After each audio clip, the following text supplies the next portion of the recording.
Morning guys, ayan. Ginataan ko yung tambako na katawan. Luto na yan. Yan.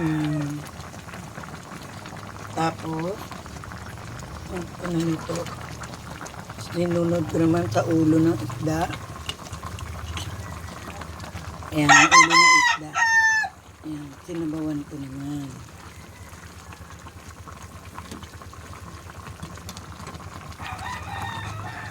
Ayan, ayoko nung ano.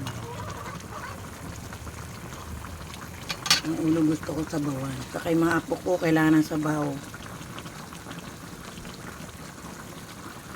Yan guys.